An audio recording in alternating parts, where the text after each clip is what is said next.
بحلف لك يمين الجو بالبيت كتير مريح. كتر خير لطيف بك. ما فهمت. أخذ الحمل عنك إفيكات، هيك قصدي. جولكم خانم، وصلت ضيفتك. تمام كارلوس، بعد شوي فيك تقدم الشاي. طيب يا خانم. مين ناطرة؟ دفنة رح تمرق، بدها تحاكيني بموضوع.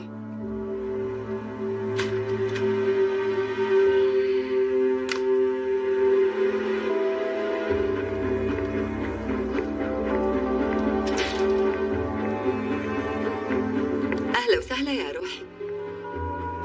أهلين روحي. أهلا وسهلا. شو لحالكم؟ إذا عم تسألي عن سايران، طالعة مشوار مع زوجها، تفضلي.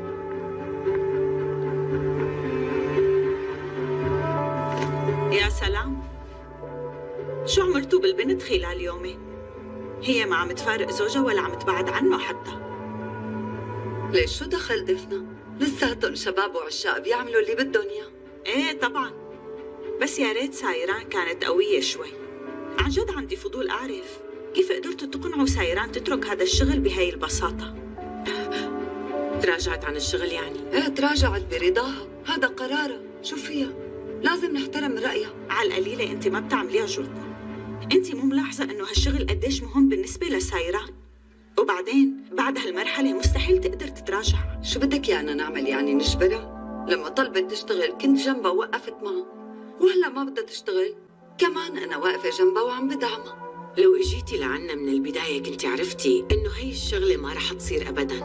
عن جد كل نسوان هالعيلة مثلكم تماما، لازم ما يشتغلوا ويضلون قاعدين بالبيت مثل الصمدية تماما. ما بيقدروا يشتغلوا ولا بيقدروا يطلعوا ويتفتلوا مثل ما بدهم، وحتى ما بيقدروا يعيشوا على كيفهم، لأنه هالعيلة إلها قوانين.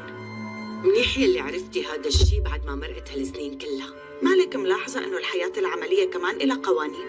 سايران وقعت على عقد الشغل، حضرنا كل شي على طلبها ومثل ما بدها، وصرفنا أموال بهالشغل. يعني هذا ماله لعب أولاد صغار ابنه.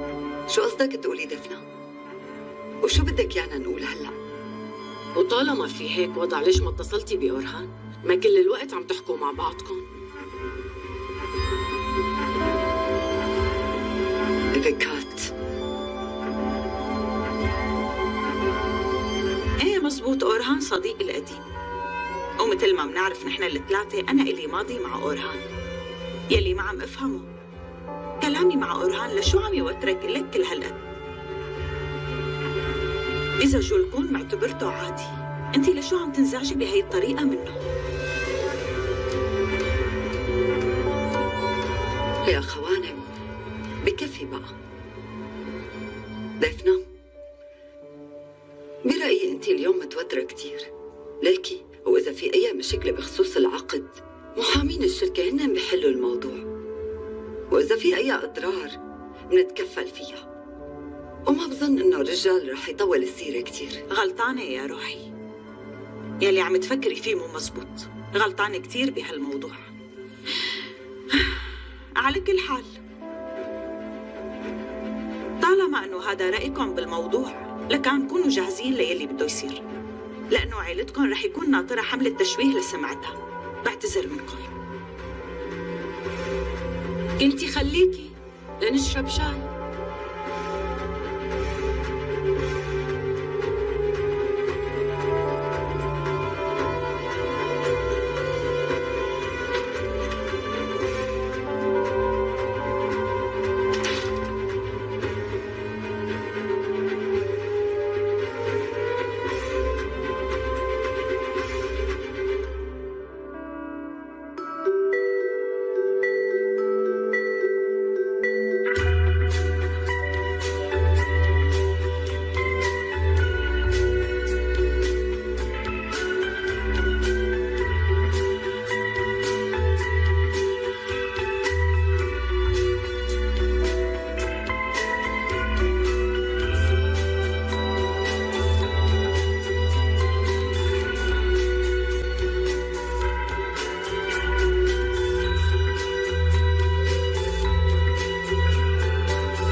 خليني ساعدك.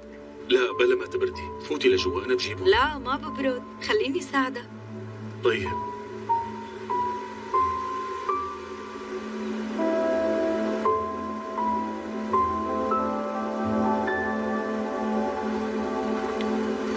سيران، بتعرفي خفت انه يصير لك شيء؟ يا ريت ما تبالغ فريد. ايه، تاني مرة ما تتصرفي هيك من عقلك، بعدين عم تشوفي شو عم بيصير. شو رأيك تسكت وتستمتع بهالمنظر الحلو؟ تنفس الأكسجين منعش كتير، الهواء نقي. وانا هيك رأيي. بتقولي متجوزين بالشتاء وجايين نعمل شهر عسل، مو كأنه هيك مبين سيران؟ شو هالحكي هاد فريد؟ وين المشكلة؟ بعاد عن البيت وبعاد عن التوتر ويلي منحبهم جنبنا، يعني ما بتصور في شهر عسل أجمل من هيك. اضغط شوي على حالك، بس بتعرف برأيي ما في أمل. سيران خلاص ما تنزعي علينا، هذا البيت تبع شهر العسل تبعنا. وبالليل غايتك معروفة يا فريد. شبكي انتي؟ اجينا لهون مشان أخوك وأسومان، ما تضغط علي ببقية المواضيع. قلت لك أنا بحاجة شوية وقت. بحاجة شوية وقت؟ يا ترى قديش لسه بدي استنى؟ حاجة بقى.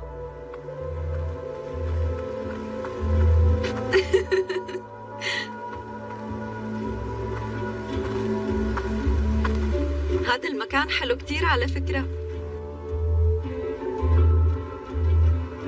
تعال تعال. شو هالمكان الحلو. ايه عن جد مكان مناسب لنريح راسنا فيه.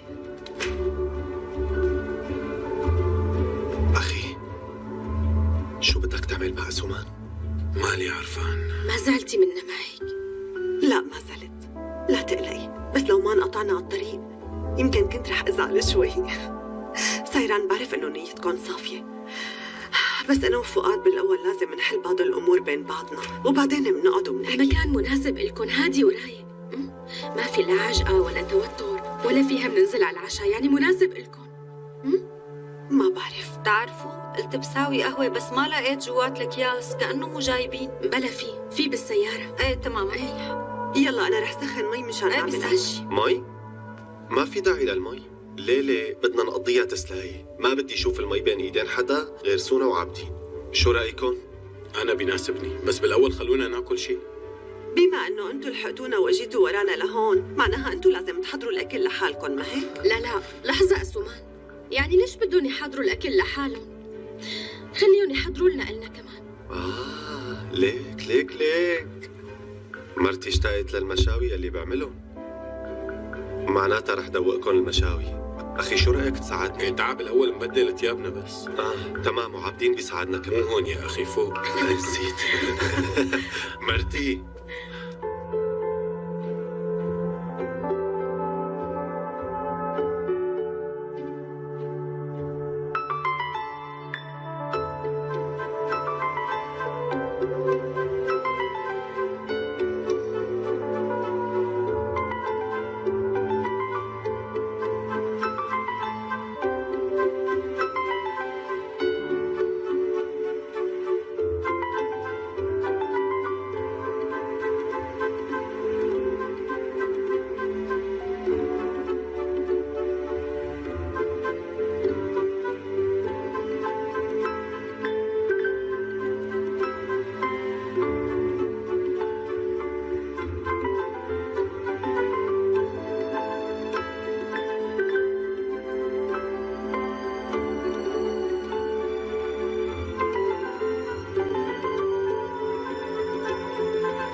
ليكو اللعبة بسيطة كتير. الأزواج بيتحدوا، واحد بيسأل سؤال، الزوجين بيعطوا جواب بنفس اللحظة. إذا الاثنين قالوا نفس الشيء بياخدوا علامة منيحة وبيبين قد ايه بتعرفوا بعض. تمام. ايه بس يعني يا جماعة من البداية أنا شايفة إنه هالثنائي ظلم. يعني عابدين بيعرف كل شيء عن فريد. والله يا سيران خانهم، آخر فترة الشغلات اللي عم يعملها فريد عم تصدمني إلي كمان. لهيك يعني ما بتصور رح ناخذ علامات كتير بهي اللعبة. سيران ما تنقي، ما أنت صرتي عم تلعبي مع أختك. مزبوط. يلا سونا بلشي، اسألي سؤال. طيب سنة تعالي شوي. شت، ممنوع الوشوشة. اسألي سؤال، ما بيصير. استنى شوي. ايه ماشي. تمام، رح أسألك. عابدين بيك، في إنسان بحياة فريد طول الوقت بيطلع بعيونه وبيعمل أي شيء لحتى يساعده كمان. إنسان كتير بيحبه، مين هو؟ يعني قول الجواب وخلينا نسمع كلنا بنفس اللحظة. ايه بس جواب هالسؤال بسيط كتير. فؤاد بيك، اسألوا السؤال، برأيي خلونا نجاوب عليه. مزبوط. ايه يلا لك على عابدين. 1 2 3. هالي جدي. شو قلت؟ لا مو معقولين. شو هالحكي؟ الإنسان حتى لو كذب بيقول مرتي وروحي. ايه بس ايه شو دخل هي بهي؟ شو بكون يعني؟ هاللعبة ما بدها كذب، بدها حقيقة شوي. ايه خلص رح سجل علامة شرف. وأنت كمان عابدين الله يسامحك. طيب أنا شو ساوي؟ خلصنا حاجتبكوا، شو بكون أخذنا العلامة، تمام؟ السؤال عنا، يلا. يلا سايران. سيران؟ يلا قومي معي، تعالي، كيف ما كان رح نغلبه. اي نعم. مين بده يسأل؟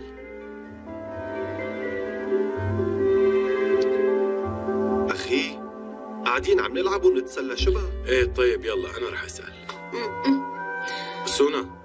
سونا كل ما بتجي على القصر في شخص بتستحي تجي عينه بعينه. أها. أول ما بتشوفه عم تتوتر، وكأنه لما بتحاكيه بيحمر وشه. مين هذا الشخص؟ شو سهل السؤال. شو جاهزة أختي؟ يلا.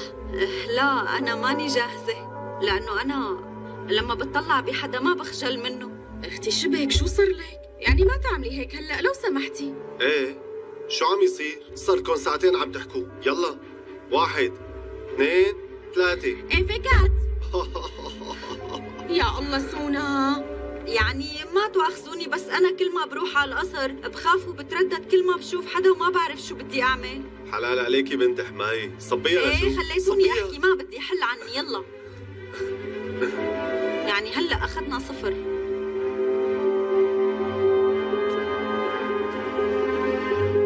يلا أسومان. يلا شاكي يلا. أسومان. لا مو جاي على بالي العب لو سمحت. لك يلا. يلا أسومان، يلا حبابي. يلا. طيب لا تنقوا. يلا. استنوا شوي.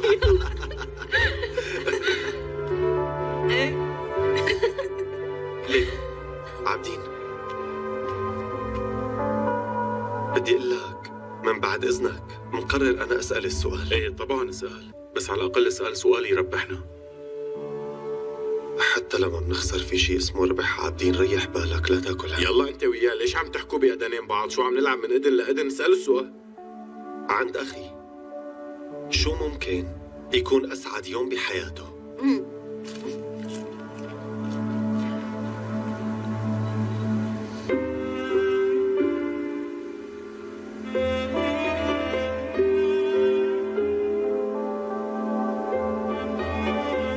يوم عرسنا.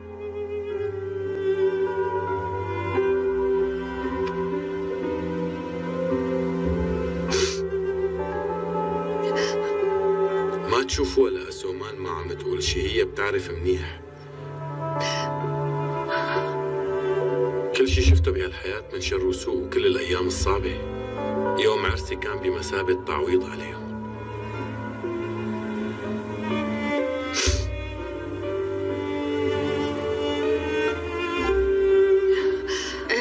فريد تعال نشوف الغرفة اللي فوق. ايه وأنا رح روح على المطبخ، ما رح أترك خليني الجريان. ساعدك، رح أخذ هدول ماشي كمان. يلا تعال. امشي.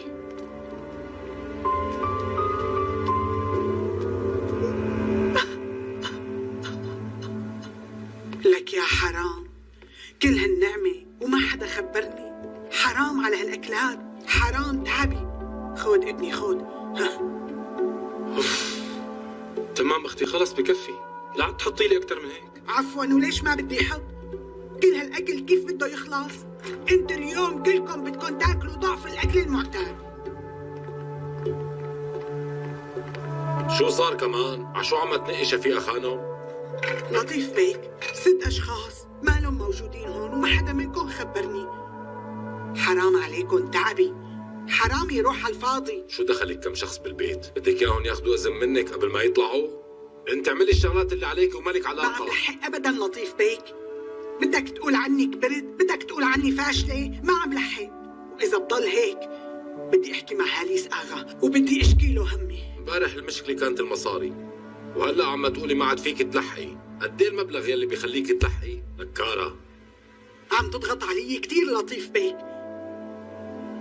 إذا أنت كبير بالعمر وأنا كبيرة، وإذا أنت إلك سنين بهالقصر وأنا هيك، عم بتبهدلني مثل الولد الصغير. لا تعيط علي. سلطانة خانم صايرة عم تعبيك كتير، عم نبهك، أحسن لك تديري بالك منها.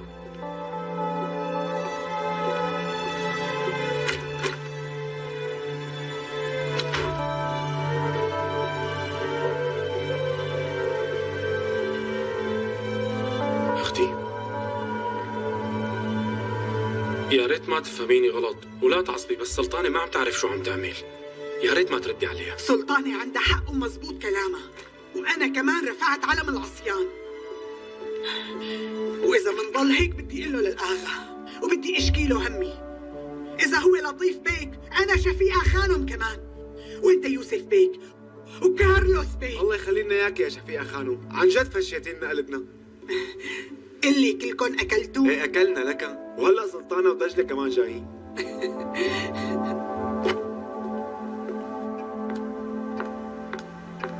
أورهان بدك تحاكي بابا؟ بصحكم تطلعوا فيني، أنا مستحيل حط إيدي بهذا الموضوع بعد هلأ، وخصوصا كرمال سايرة. مو كرمال سايران، بدال ما البابا يسمع من المحامين يسمع منا نحن. طيب ما فيك أنت تحاكي الرجال وتحلها؟ ظن نحن عم نحكي عن إفي. الرجال ما له شغل بالمال والملك، واضح إنه الرجال حاقد علينا وعم يحاول ينزع مرائنا، هذا كل الموضوع. دفنة معها حق بالموضوع، الشغلة صارت لعبة أولاد صغار. بصراحة يمكن الأحسن البابا يحلها. كيف يعني؟ الأحسن البابا يحلها، عقله بيكون راح لمكان تاني، وهالشي من صالحنا، ما هيك يا فياد؟ حكيت لجولكون عندها خبر. أنا ما رح أقول شي بنوب، بس بتمنى إنه ما يروح شغلكن على الفاضي وبعدها تندموا كتير. ما كانت فكرتي، ولما عرفت زوجك وابنك كانوا أخذين القرار من زمان. صدقيني جولكم شو ما كان يكون، أبي ما لازم يسمع بهذا الشيء أبدا. طيب وكيفه بابا؟ عم يضغط عليكم بالشركة؟ لعبت ببعض السجلات بالشركة، يعني قصدي مشان ما يلاحظ عليهم، وحبيت اشغل باله فيهم، واحتمال استفدت شيء. يعني وجهته غلط وضيعته بالقصص؟ شو كان بدك يعني يساوي؟ استنى عليه لحتى يحس لوحده؟ منيحة عملت هيك، وحتى اضغطوا عليه أكتر وخلوه يتعب كمان وينسحب من جديد لنشوف كيف بده يتحمل هالضغط. برافو عليكي جولكون، منيح مانك جوات الموضوع من البداية. انتي ملاحظة شو اللي عم تقوليه؟ ملاحظة كتير. رجال بهالعمر هاد وبعد كل هالسنين رجع على الشغل، متأكدة بيكون ندم كتير، وخلينا نتركه يتعب ويرجع ينسحب على غرفته. وأنا هيك رأيي، بعدين ما في حل تاني. إذا فكر بكم شغلة وأخذ كم قرار غلط هو رح يتراجع، يعني إذا تقلنا عليه شوي رح يكون لصالحنا هالموضوع. بس بدي أفهم، أنتم ملاحظين شو عم تقولوا؟ عم نحكي عن هاليس آغا بذاته. شو بدك يانا نساوي؟ نستنى مثل ضحية العيد يعني؟ طول ما البابا بهديك الشركة كلنا على حبل المشنقة. إفكات بدي أسأل سؤال، مادياً أسوأ سيناريو شو ممكن يكون؟ ماديا ما في داعي حدا يقلق، لا تاكلوا هم بنوب. وبعدين هي الشغلة ما لها علاقة بالمادة، البابا ما لازم يعرف بهذا الشيء. هذا مجرد احتياط للحياة ما بعد البابا، يعني هو مو شيء ضده. هي كل القصة يا جماعة. بتمنى ما تنفضحوا، أو خلينا ندعي إذا انفضح الموضوع بابا يفكر بنفس طريقتك.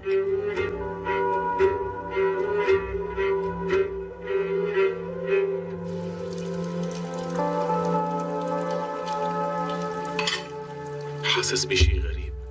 ليش بقى؟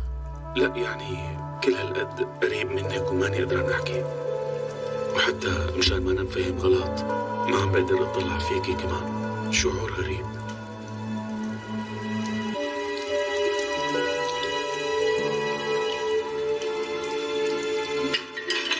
ايه وإذا المهم إنه نحن مع بعض.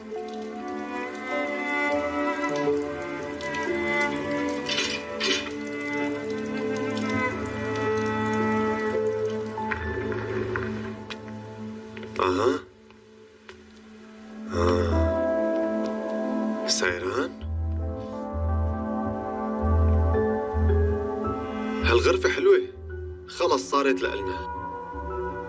والغرفة الثانية فيها سرير لشخصين وسريرين كمان. ايه تمام، وعابدين بينام بالصالون معنا.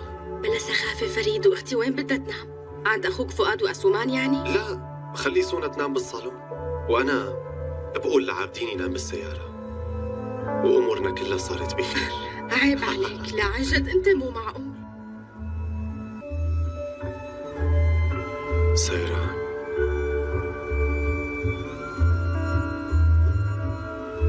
اليوم كنت كتير عاقل، ما هيك؟ فريد هلأ هذا كل همك. هاد؟ اي يا ستي، أنا هذا كل همي، مين له علاقة معي يا الله؟ أنا هذا همي وما رح يتغير أبدا سيران، قلت لك من الأول أنا بدي إياكي، بدي شو نعمل يعني؟ بدي إياكي، خلصنا. أنت طيرت عقلك على الآخر، عن جد مو معقول. لك حتى هالأكسجين ما أفادك، لا بالعكس عمل فيك تأثيرات غريبة. سيران، شو رأيك نروح على مكان تاني قريب من هون ومنه منبقى لحالنا؟ شو قلتي؟ فريد ما تعمل هيك، ليك نحن اجينا لهون مشان أسومان وفؤاد لو سمحت. تمام سيران، تركناهم لحالهم خلاص، ونحن بدنا نقضي وقت لحالنا. فريد لا، فريد قلت لك لا. على شو لا سيران؟ على شو لا؟ لك تطلعي حواليكي، مكان بيجنن وبياخد العقل، جو وأضواء وتلج، يعني كله جاهز للرومانسية. ها؟ الرومانسية اللي منحبها نحن، وبعدين تطلعي السقف كتير عالي. لا عن جد أنت مو معقول. أوف. سيران عن جد مليت منك، تركي الأمور تترتب لحالها. أنت اتركها بحالها فريد. حاجتك بقى سيران. حاجتك فريد. والله ليكي رح تنزعينا مزاجنا آخر شي انتي.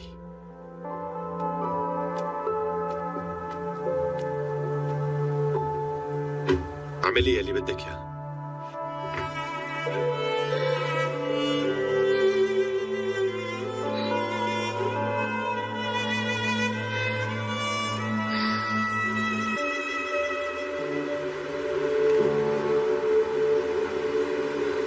ما بدك تقولي شي؟ بدك تضلي ساكتة هيك؟ ليش برأيك في شيء ينحكى؟ ما في أسومان، من أول خناقة بدك تتركي البيت. قلت لي أول خناقة. فؤاد يمكن هي مشكلتي معك، إنه نحن ما عم نتخانق مع بعض، لأنه عم ندافع عن نفس الشيء ونكون بنفس الطرف، ما لنا متعودين على الخناق. برأيي كمان نحن بنفس الطرف، ونحن الاثنين بنعرف إنه الفراق أنسب شيء بالنسبة لنا، وخصوصاً بالنسبة لإلك. ما فيكي تحط الحق علي يا سومان، وما فيكي تحكي وكأنه أخذين هالقرار كرمال مصلحتي وبس. عم أخذ هالقرار كرمال مصلحتي أنا كمان، لا تقلق أبداً. أنا بهداك القصر تعيسة كتير فؤاد، وما عم فيد بأي شيء منه، ما حاسة إنه وجودي مهم. أنا من قبل قلت إنه إذا بصير أم رح أهتم بابني وربيه لوحدي، وأنا لحد اليوم ما صرت أم. ونحن ما رح يجينا ولد أصلا. وأنا ما بدي أقضي حياتي كلها بهداك القصر بدون ما يكون إلي فايدة. هاي مشكلتك الوحيدة. لا، يوم عن يوم أنت عم تبعد عني أكثر من قبل فؤاد. ليك من حقك إنك تصير أب، وأنا بعرف هذا الشيء، وعندي إحساس إنه أنا عم آخذ حقك من بين إيديك. بس ومان ما تعملي هيك مشان الله. هالوضع كنت ممكن كون أنا السبب فيه، ووقتها كنت رح أزعل مثل ما عم أزعل هلا. إيه عم أزعل كتير، بس ما عم بعمل شي حسسك فيه بالذنب بنوب، لأنه ما في متهم، في حياة عايشينها بحلوة وبمرة وبصعوباتها كمان. ايه فؤاد، وهذا الشيء رح يبقى صعب عليك طول العمر، وأنا هذا اللي عم بقوله قدام جدك وقدام أبوك وقدام نفسك. كل ما طلعت على حالك بالمراية رح تضطر تواجه هالمشاكل. برأيي خلينا نفكر كمان شوي نحن الاثنين.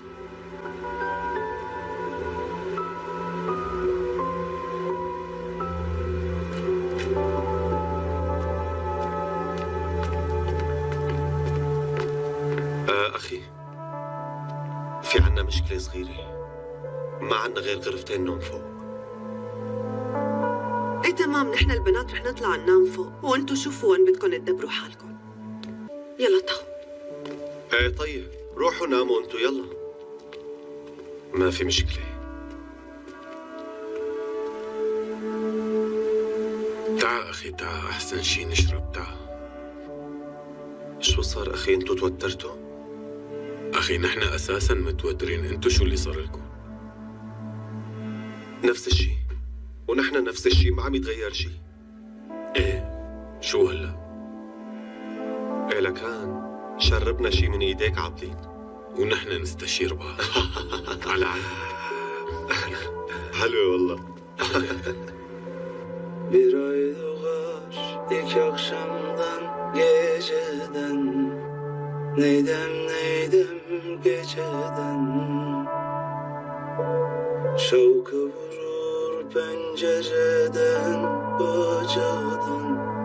Dağlar kışmış, yolcu üşümüş, perişanım ben.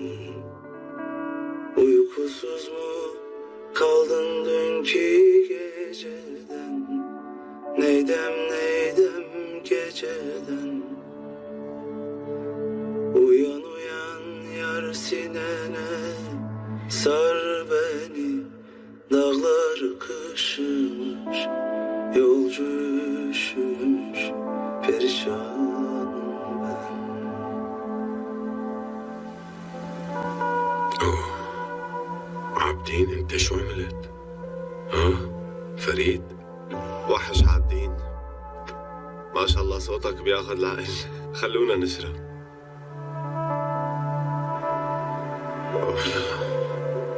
لك خلصت أول. السلام عليكم، ازيكم عاملين ايه؟ يا رب دايما تكونوا بخير. حشتوني. لو عجبتك الوصفه ما تنسيش باللايك والشير. النهارده بقى يا جماعه جايبه لكم ميكس حلو قوي. انا كنت عامل لكم قرص، بس دي مش قرص ولا شريك بتاع الافران ولا القرص بتاعت الافران، دي حاجه كده اختراع كده، من بره كده شكل قرص ومن جوه محشيه بالفراخ. اقول لكم المقادير بتاعتي بنشتغل على طول.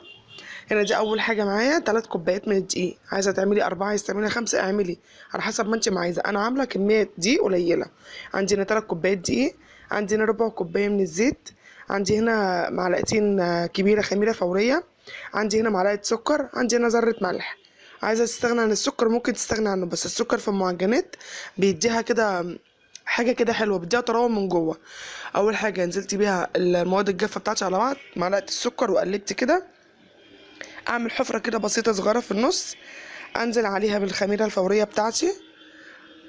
عايزه تعجني بايدك اعجني. انا هنا كنت عند صاحبتي فقلنا بقى ان احنا نخترع بقى شويه بصراحه، فقالت لي اعملي لي قرص محشيه كده لعيالها، فقلت لها ماشي خلاص اعمل لك. فهي بقى عندها العجان وعندها الحاجات ديت ما شاء الله يعني، فقلت اعمل لها يعني. فانا كده حطيت الخميره زي ما قلت لكم كده في النص، ونزلت عليها بكوبايه وربع لبن. حطيت كوبايه وربع من اللبن، على حسب العجين بتاعك ما ياخد، على حسب الدقيق بتاعك ما ياخد. ممكن الدقيق بتاعك ياخد كوبايه ونص من اللبن، ممكن ياخد كوبايه بس من اللبن. ممكن تعمليها بميه، بس انا حبيت ان انا ازود القيمه الغذائيه بتاعتها وان انا احط لها اللبن. عايزه تعمليها بميه اعملي بميه، مفيش اي مشكله خالص، بس هنا هتحطي معلقتين لبن بودره. فانا كده عجنتها كده بالعجان، عندكيش العجان اشتغلي بايديكي. حطيت اللبن الحليب بتاعي اهو، بنزل بالسرسوب واحده ورا التانيه، عليها الخميره، عليها معلقه الملح، عليها معلقتين السكر، وبقلب كده بالعجان. هعجنها كده شويه حلوين لغايه ما تتعجن كده. ملمسها يا جماعه بيكون طري، ما بيكونش بيلزق في الايد. العجينه ناعمه بس مش بتلزق في الايد. انا سبتها كده في العجانه شويه، خلصت العجانه بتاعتي، هلمها بقى كده من العجانه واخدها بقى على الرخامه بتاعتي. ادهن ايدي بشويه زيت عشان بس لو لازقه معاكي ولا حاجه الزيت يفك منها، مخليهاش تعمل. هنا هقطعها انا 10 كور، دول 3 كوبايات دقيق، هقطعها 10 كور. لاحظ ان الخميره هتخليها تكتر، انا اوريكم المسح عامل ازاي. تمام. حطيتها بقى في قلب بوله، اسيبها تخمر خالص، ومع ما تخمر كده نحضر الحشوه بقى بتاعتنا مع بعض. عندي هنا صدر فرخه انا حطاه معاه ورق لوري، معاه حبه حبهانه، مع حبه فلفل اسمر، حطيتهم هسلق صدر الفرخه بتاعي اكنك فراخ بتسلقها بس من غير جلد. سلقتها، بعد ما سلقتها طلعتها فرمتها في قلب الكبه، حطيت عليها ملح وفلفل اسمر وحبه بهار بصوت، فرمتها في الكبه كده، خليتها ناعمه خالص زي ما انتوا شايفين كده. عندي هنا بقى بصلايه، انا جبت بصلايه قمت جايه مدبلاها بحبه زيت على الطاسه على النار، محمرتهاش، سبتها تدبل بس عشان ما تخاطر اما تيجي تاكلي القرص ما تقرمش معاكي من جوه. حطيت البصلايه بتاعتي دبلتها بشويه زيت بوصات زي ما انتوا شايفين كده، لونها بقت ابيض. عندي هنا جبنه موزاريلا، عايزه تستغني عنها استغني، عايزه تحطي جبنه عاديه حطي. جبنه موزاريلا دي طلعت نوعها مش حلو، عشان كده ما ادتنيش المطه بتاعتها من جوه. مش اي نوع جبنه موزاريلا بيكون حلو، في جبنه موزاريلا يا جماعه الاطباء، بس دي اللي كانت عند صاحبتي بصراحه، ما عندهاش يعني جبنه تانية الاطباء، عندها جبنه موزاريلا عاديه. قلبت كده البصل بتاعي على الجبنه الموزاريلا على صدر الفرخه بتاعي، وحضرت الحشوه بتاعتي. انا حطيت لها حبه ملح وحبه فلفل اسمر. هنا بقى العجينه بتاعتي اختمرت خالص زي ما انتوا شايفين كده، ما شاء الله بقت جميله جدا. حسيت ان هي تلزق في ايديا، عملت ايدي بحبه زيت وشلت العجينه بتاعتي عادي خالص، ولا كأن حصل اي حاجه خالص. حطيتها على الرخامه بتاعتي. هنا بقى انا قلت لكم ان انا هقطعها على 10 كور، انت عايزه تخلي القرص بتاعتك كبيره خليها كبيره، عايزه تخليها صغيره خليها صغيره. انا هنا قطعتها ل 10 كور. اخد العجينه بتاعتي على سطح الرخامه بالنشابه بتاعتي وافردها كده زي ما انتوا شايفين. هجيب بقى السكينه بتاعتي واعمل فتحات كده شقق من فوق، حاجه بسيطه. انا عملتها مدوره، بصوا شقه بسيطه كده من فوق اهيت، عشان لما احط الحشوه بتاعتي من الطرف وابرم تديني الشكل بتاعها اللي هي ايه المفتح من فوق زي ما انا وريتها لكم في اول الفيديو. هبرم بقى كده. هنا بقى كنت محضره الفرن بتاعي على درجه حراره 150. عندي بضايه عليها بق لبن، ربيتهم مع بعض ودهنت الوش بتاعها. خلصت الكميه بتاعتي كده كلها زي ما انتوا شايفين، بدهن كده اهوت. هدخل بقى الفرن بتاعي على درجه حراره 150، يا دوب هتاخد لون من تحت ومن فوق، هي مش هتولع عليها شويه من فوق، وهطلع بقى اوريها لكم. انا كده دهنتها وكده طلعت من الفرن اهي يا جماعه. بس شكلها جميله قد ايه وطعمها جميله جدا جدا. عايزه اقول لكم ان هي عجبت صاحبتي جدا بصراحه، عجبتها قوي. هقطع لكم واحده كمان عشان تشوفوها من جوه عامله ازاي. بصوا هشه وطريه ازاي، بصوا هشه ازاي، هشه جدا وطريه جدا.